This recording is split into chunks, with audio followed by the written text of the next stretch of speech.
Hi everyone, I'm Zihe, a master's student from Oxford Internet Institute. I'm very honored to receive the Best Academic Research Award of Game Accessibility Conference. Our research focuses on mobile gaming. So today, let's unlock the invisible market together. As you can see, mobile games occupy nearly half of the global gaming market. Notably, revenue in the mobile games market worldwide is projected to reach 126 billion, and in the same market, the number of users worldwide is anticipated to reach 2.4 billion by 2029. And meanwhile, in sub-Saharan Africa, the number of players nearly tripled from 77 million in 2015 to 186 million in 2021. In China, only one officially licensed company develops games specifically for BLV users, and BLV users refers to blind or low vision users. All other BLV games are shared privately, but even with just 3 games, this company has attracted over 600,000 BLV players in China, and a participant has told me that BLV players from Southeast Asia even buy Chinese accounts to play these games. Obviously, the Chinese game market has great prospects, but it hasn't been properly recognized. And first, all participants said that BLV-specific games gave them no operational difficulties. Because these games have built-in focus system, screen readers, the list style arrangements, gesture systems, clear sound channels. The built-in focus system that mimics sight by helping users detect information on screen. The option to use different screen readers that convert text into audio, and also have the list style layout, which aligns well with how BLV users process information. The familiar gesture controls, such as double tapping to confirm, like swiping to navigate, and using semicircle gesture to exist, can help them play mobile games better. And they have the clear sound channels, which help players understand direction and game state through audio. These types of games can effectively convey information through sound. For example, in combat scenarios, heartbeat rhythms and breathing sounds are used to indicate the character's physical condition. When injured, the heartbeat becomes faster and the breathing more rapid. Interestingly, there is an interaction mechanism called the lion's roar, where the volume of the player's microphone input directly determines the strength of the attack on the NPCs. This makes sound not just a background element, but a crucial part of gameplay interaction. And here is a short video clip from one of these games, showing a battle sequence. 裂石惊沙，滴水穿石。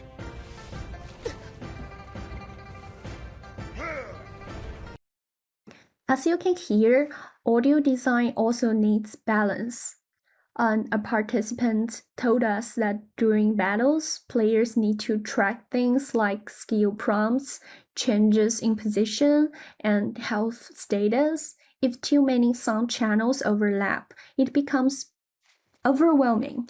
So, game designers should prioritize key audio information and make sure it integrates smoothly with other game elements. Interestingly, these games often create safe spaces where BLV players can connect with each other. One popular BLV game in China has led to over 2,000 romantic couples, which is a remarkable number because Many participants told us that many BLV individuals in China find it hard to get into romantic relationships. And one of the participants introduced that card games, with their simple and clear rules, are greatly aligned with the thought process of BLV users and are more strategic. However, BLV games often face a conflict between accessibility and playability. One participant, who lost his sight at about 20 years old, used to play mainstream games like League of Legends, but after going blind, he found BLV games boring in comparison and eventually stopped gaming. Some BLV players have expressed strong disappointment with current game designs. They feel that many BLV games treat them like idiots, offering only extremely simplified experiences, not treat them as players on the same level as sighted individuals. The second type of game is mainstream games with accessibility tools. This strike more of a balance between accessibility and playability. For example, in China, NetEase has developed AI Eyes Mode, which adds screen reading and voice descriptions to improve the experience for BLV players. However, most of these tools aren't made by companies. They are created by passionate players. For example, there is a game streamer build a community where other players and creators share strategies and guides to support one another, helping the BLV player community stay active and vibrant. But there is a downside. These tools have a technical barrier, and many BLV players who aren't in the community still can't play. Plus, installing unofficial plugins can be risky. Some include malware or misleading ads. And the third type is mainstream games without accessibility support at all. Only 4 of our participants consistently played them. Their motivation was mostly about wanting a richer game experience or using games as a way to connect socially. They hope games could help them feel more included and less isolated. But playing without accessibility features means facing a lot of more obstacles. For example, the participant could even figure out where his character was in the game. In other words, participants reported strong negative emotions like frustration, sadness, social anxiety. A participant told us he was afraid of mainstream games altogether because the design ignored his needs entirely. Some players still try to participate through descriptive collaboration, cooperating with sighted friends, acting as a strategists or backseat players, and others will find a sighted person to inform them about the situation, and then they handle the gameplay themselves. Our research shows that ableism is deeply ingrained in mobile game design, prioritizing sighted users while marginalizing BLV players. One interview left a strong impression on us. A young blind boy who is the same age as me, at about 22 years old, shared how he often couldn't get past the very first step in the mainstream mobile games. The repeated frustration made him feel desperate, like a cyberblind person. He explained that even though technology has made daily life more accessible, games still leave him feeling shut out. As he put it, he always felt exposed in these games, as if his disability were constantly on display. This sense of cyberblindness is a powerful example of how ableism shows up in game design.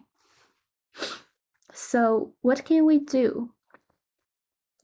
We need to understand the user needs. They require built-in accessibility tools provided by the game, along with guided onboarding for their use. Custom plugins are often problematic for several reasons, like they require technical proficiency and digital literacy. They carry the risk of malicious manipulation, and unofficial plugins may become unreliable over time. Furthermore, players still need a sense of achievement. Video games help them elevate frequent feelings of self-doubt and frustration. Mainstream games rely heavily on visuals, complex graphics, animations, and visual cues. This not only makes them inaccessible, but also reinforces social exclusion for BLV players. We found some key points, such as emphasizing sound design and its efficiency. Designers can use heartbeat and breathing sounds in combat to express the character's states. And another example is the lion's roar, where the volume of the player's microphone input determines the strength of an attack within the game. And when distinguishing between macro and micro-level dimensions of sounds, consider the priority and implementation of sounds within a specific context. From an asset-based design perspective, we find that BLV players aren't passive. They actively look for ways to make games work through tools, plugins, and community knowledge. They know how to adapt, and they have a strong drive to engage with games. Still, the tech limitations are real. That's why participants offer some future design suggestions, especially around visibility control. They say games should offer dual exploration modes, allowing both BLV and sighted users to explore the same game in different ways, not in separate tabs. This could break down misconceptions and reduce harm. Here's some takeaway. Mobile gaming is a massive and fast-growing market, but to move forward, we need to balance accessibility and playability. Designers should work to make games fun and inclusive for everyone, not just the sighted majority. They must also address ableism and the emerging issues of cyberblindness. Inclusive strategies like visibility control and smart audio design will be key in building a better gaming future. Throughout this research, we've come to believe everyone belongs to some kind of minority group. We can find inspiration and encouragement from the voice of our ally communities. Our study is just the beginning. We've scratched the surface of BLV players' experience and ideas. We are going to deepen this work and turn our vision into reality. So if you are interested in this field, we'd love to connect and explore more possibilities. Thank you all for listening, and happy to connect, happy to communicate with every one of you. Thank you.